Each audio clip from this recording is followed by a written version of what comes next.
So now your CAT 2025 is on 30th November. You have hardly 20 days. So now the big question is how to use remaining days for preparation point of view. This is really a very important point in your preparation. You have to prepare very, very prudently in these 20 days. First of all, like on a 5th of November, when your admit card was supposed to be released, and due to some technical glitches, it couldn't, and now going to release on the 12th November. But there were on social networking sites, big, big brouhaha.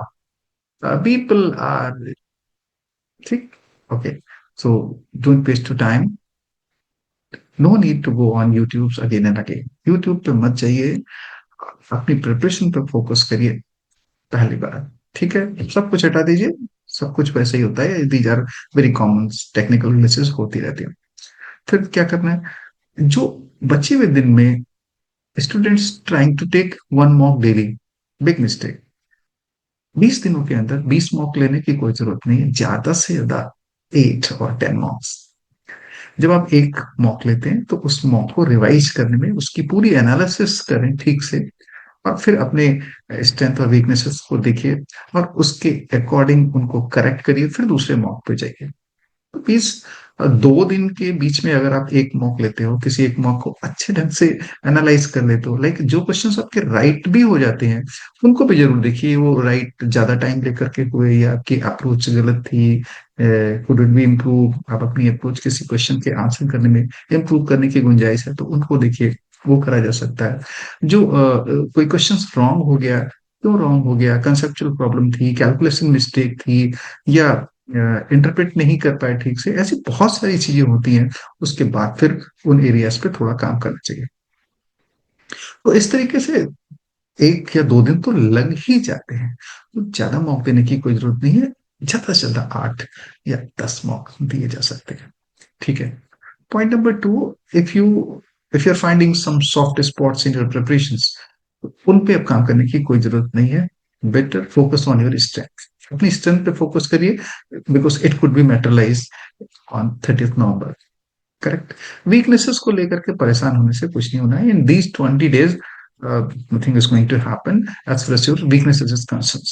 Correct। Better you believe in a practice, more and more practice. Like in a RC section, some students are saying, sir, my reading habits are not good, now I am reading newspaper and trying to improve my reading habits।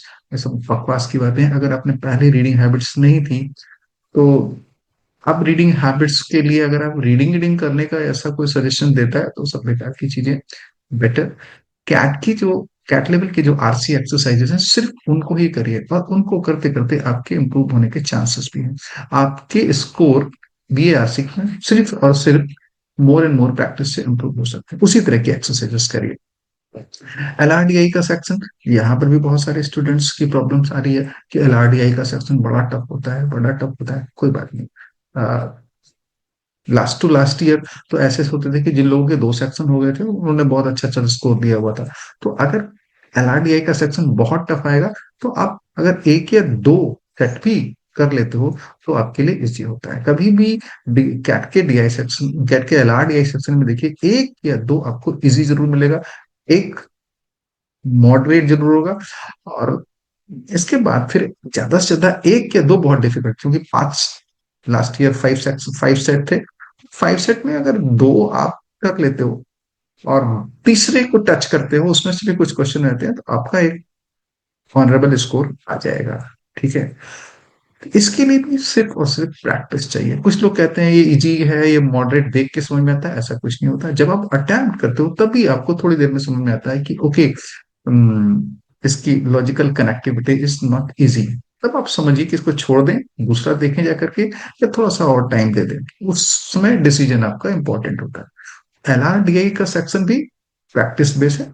ज्यादा से ज्यादा practice करिए, जितना हो सके practice करिए। ठीक। और इसका कोई दूसरा सोल्यूशन नहीं है। क्वांट के सेक्शंस में अरिथमेटिक, अलजेब्रा, ज्योमेट्री, अरिथमेटिक के कुछ सर्टेन चैप्टर्स हैं, like percentage, profit loss, SI CI, alligations, time and distance, इनको देख लीजिए।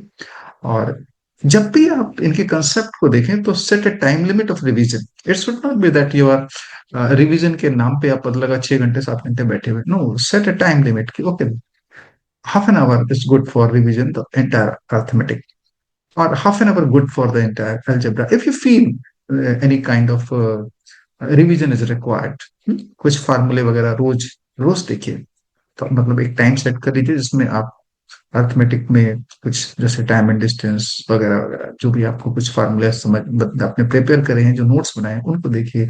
अलजेब्रा में होता है बहुत कुछ, उन सब के फार्मूले, ज्योमेट्री में मेंसुरेशंस, कोऑर्डिनेट्स, इन सब के फार्मूले आप कहीं लिख कर रखा होगा आपने, उनको जरूर से जरूर डेली देखने की आदत बनाइए। 10 मिनट, 5 मिनट, 15 मिनट, जो भी आपने टाइम सेट कर लेना है, उन फार्मूलों को रिवाइज करिए।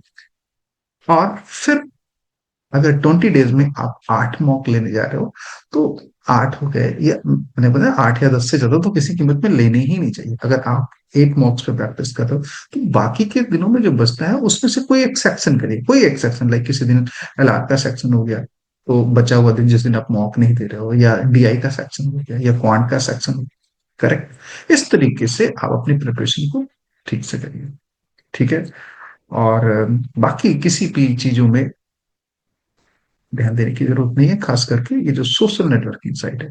और हाँ, जैसे ही आपका एडमिट कार्ड आ जाएगा तो आपको अपनी स्लॉट पता होगी। कुछ लोगों ने अपनी स्लॉट पता भी कर ली है, और अगर आपको पता लग गया है कि आपकी कौन से शिफ्ट में टेस्ट है, तो आपको पता है मॉर्निंग है या आफ्टरनून है, इवनिंग, उस वक्त आप मॉक दीजिए। ठीक है ना, आप उसी वक्त मॉक दीजिए जिससे कि आपकी बायोलॉजिकल क्लॉक सेट हो जाती है। तो रिमेनिंग डेज को बहुत ठीक ढंग से प्रूडेंटली इस्तेमाल करें, और पॉजिटिव रहिए, और खाम खामे टाइम वेस्ट नहीं करें। Thank you.